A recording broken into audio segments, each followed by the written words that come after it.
Friends, इंसानों के लिए सबसे बड़ी खोज का विषय यही रहा कि क्या दूसरे अंतरिक्ष में दूसरे स्थानों पर भी जीवन है, दूसरे ग्रहों पर जीवन है। ये खोज काफी पुरानी चल रही है। लेकिन इससे पहले आज की हमारी इस वीडियो को मैं शुरू करूं, मैं यहाँ कहानी को ले जाना चाहूंगा सन 1600 के अराउंड। 1609 से 1619 के बीच में जोहेंस केपलर नाम के एक व्यक्ति हुए। उन्होंने हमारे सोलर सिस्टम के प्लेनेटरी मोशंस के ऊपर एक डाटा सर्वे काइंड ऑफ मतलब डाटा कलेक्शन किया कि किस तरह से उनकी पोजिशनल मूवमेंट होती है। और इसी डाटा को लेकर उसके बाद आइजैक न्यूटन ने कुछ डेरिवेशंस बनाई और इन्हीं डेरिवेशंस को नाम दिया गया Kepler's law of motion. Friends, आखिर आज मैं इस केपलर की बात क्यों कर रहा हूँ? फ्रेंड्स, आज की हमारी इस वीडियो का टॉपिक भी यही रहने वाला है, search for life, not exactly search for life. Friends, अगर हमें यूनिवर्स में लाइफ को कहीं सर्च करना है तो कम से कम उसके लिए बेसिक रिक्वायरमेंट है कि हमें कम से कम एक प्लेनेट चाहिए, एक सरफेस चाहिए जहां पर लाइफ एग्जिस्ट करती हो अदर देन अर्थ।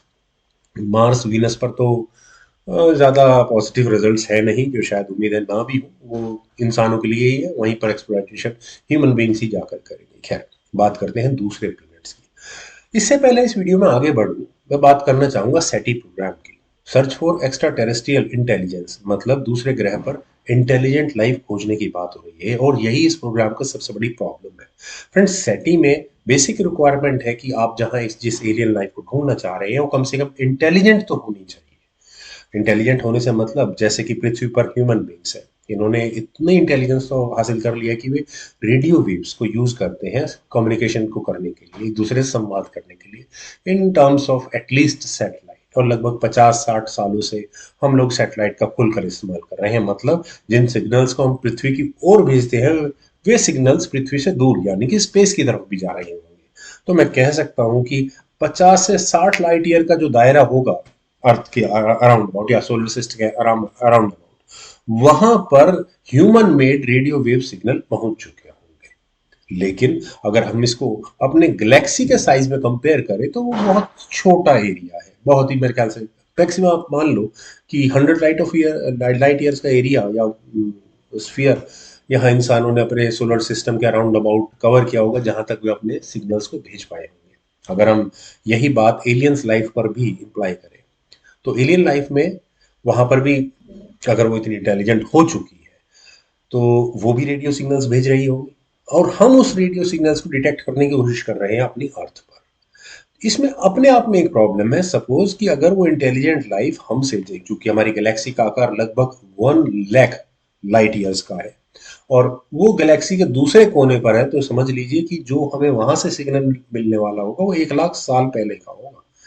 तो बहुत बड़ा डिफरेंस है। तो इंटेलिजेंट लाइफ को ढूंढने से ज्यादा बेटर, ज्यादा आसान तरीका है जिसकी प्रोबेबिलिटी भी ज्यादा है, सिंपल लाइफ को ढूंढा जाए। सिंपल लाइफ को ढूंढने के लिए सबसे बेसिक रिक्वायरमेंट क्या है कि कम से कम प्लेनेट को ढूंढा जाए, और उन प्लेनेट्स को पहले ढूंढा जाए जहां पर जिस लाइफ फॉर्म को हम जानते हैं, यानी कि अर्थ पर जो पानी पर आधारित है, मतलब जिन प्लेनेट्स पर पानी होगा वहां हमारी तरह की लाइफ मिलने की संभावना ज्यादा है। तो उन प्लेनेट्स को ढूंढा जाए जहां पर पानी आराम से मिल सके, यानी कि वे प्लैनेट्स जो किसी स्टार की गोल्डिलॉक्स जोन्स कौन सी, जिसमें वाटर लिक्विड फॉर्म पर हमें वहां मिल सके। लेकिन इसको लेकर क्या खोज हुई है? फ्रेंड्स, ऐसे प्रयास काफी हुए हैं, काफी मेथड्स ढूंढे गए कि दूसरे तारों के अराउंड अबाउट कितने प्लैनेट्स चक्कर काटते हैं। ऐसे काफी मेथड है। मोटे मोटे तौर पर कहा जाए तो रेडियल वेलोसिटी मेथड है, मतलब कि एक अगर कोई तारा किसी उसके कोई प्लेनेट है, अच्छा खासा हैवी प्लेनेट है, तो जैसा हम जानते हैं कि अगर अगर प्लेनेट उस तारे के चक्कर काट रहा है तो ऑब्वियस है कि उन दोनों का जो सेंटर ऑफ मास होगा उसके अराउंड अबाउट दोनों का मूवमेंट, मतलब कि वहां हमें दूर से देखने पर कम से कम प्लेनेट तो नजर नहीं आने वाला, लेकिन उस तारे का मूवमेंट जरूर नजर आएगा, एक वाइब्रेशन जरूर नजर आएगा। इस मेथड को बोला जाता है रेडियल वेलोसिटी मेथड। काफी कॉमन है, लेकिन इसमें अपनी एक प्रॉब्लम है कि अगर सामने वाला तारा मल्टी प्लेनेटरी सिस्टम वाला है तो वो किस तरह से ढूंढा जाए, उसमें कितने प्लेनेट्स होंगे इसका अंदाजा लगाना थोड़ा मुश्किल हो जाएगा, पहली प्रॉब्लम ये। उस प्लेनेट का मास एक्यूरेटली कितना होगा इसे पता लगाना और मुश्किल बात है। प्लेनेट की कॉम्पोजिशन, उसके एटमॉस्फेयर की कॉम्पोजिशन का पता लगाना और थोड़ा मुश्किल हो जाता है। और सबसे बड़ी प्रॉब्लम कि इसमें छोटे प्लेनेट्स के बारे में हम नहीं पता लगा सकते। इसमें हैवियर प्लेनेट्स लाइक जुपिटर, अगर किसी तारे के चारों ओर जुपिटर जितना बड़ा ग्रह चक्कर काट रहा है तब उसके ऑसिलेशन को हम थोड़ा मेजर कर सकते हैं। लेकिन ज्यादा सुटेबल मेथड है ट्रांजिट मेथड। ट्रांजिट मेथड क्या है? ट्रांजिट मेथड को आप ऐसे समझ सकते हैं कि कोई एक तारा है, उसके चारों ओर अगर कोई ग्रह चक्कर काट रहा है तो ऑब्वियस है वो ग्रह उस तारे के सामने से भी निकलेगा। और उस ग्रह के सामने के निकलने की वजह से थोड़ा सा तारे के प्रकाश में एक डिप महसूस होगा। अगर हम उस डिप को मेजर कर सकें तो हम वहां संभावना पता लगा सकते हैं कि क्या कहाँ वहां पर कोई तारा है, कितना बड़ा है, किस तरह का उसका एटमॉस्फेयर है। काफी कुछ बातें हम वहां पता लगा सकते हैं।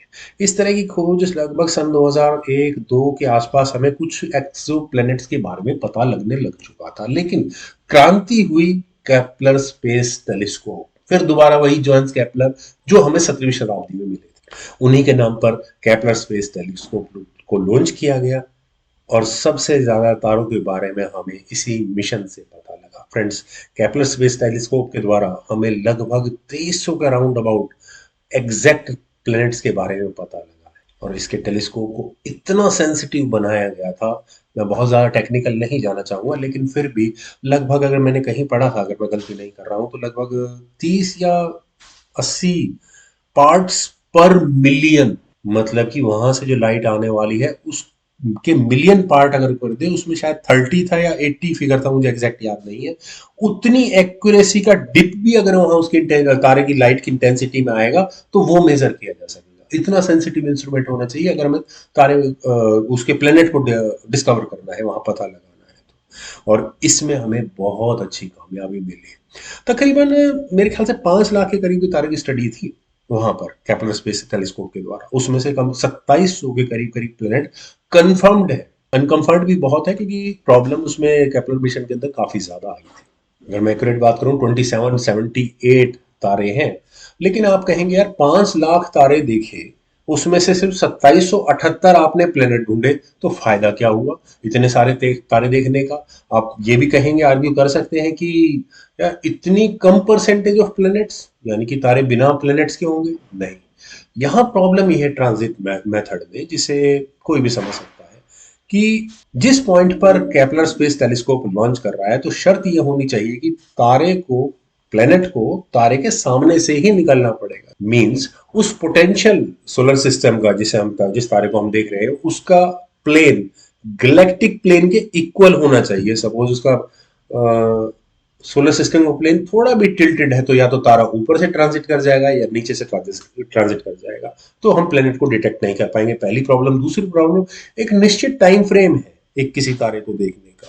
अगर उस निश्चित टाइम फ्रेम के अंदर वो प्लेनेट सामने से निकल गया, और वो भी 3 बार, क्योंकि 3 टाइम कंफर्मेशन हमें चाहिए वहां पर। एक सिंगल टाइम कंफर्मेशन में हमें हाँ शक होता है कि हाँ तारा हो सकता है, सेकेंड टाइम रिकन्फर्मेशन, थर्ड टाइम 100% की हाँ यहाँ पर तारा है। लेकिन अगर 3 बार से कम में आता है या उसका ड्यूरेशन ज्यादा है, हम उस तारे को नहीं पकड़ सकते। और अभी भी साइंटिस्ट के पास इतना डाटा है कि 3000 के करीब अनकन्फर्म्ड प्लैनेट्स, पोटेंशियल प्लैनेट्स हैं वहां पर। खैर, जितनी तरह के तारों को केपलर स्पेस टेलीस्कोप ने सर्च किया है, उसकी अगर हम रेंज की बात करें, जैसे मैंने कहा कि पहले सिर्फ जुपिटर साइज्ड प्लैनेट्स की को ही डिटेक्ट करने के तरीके थे, वो भी बहुत एक्यूरेट नहीं थे। लेकिन अब न केवल जुपिटर बल्कि नेपच्यून और सुपर अर्थ, इवन अर्थ साइज प्लैनेट्स को भी वहां डिटेक्ट किया जा चुका है।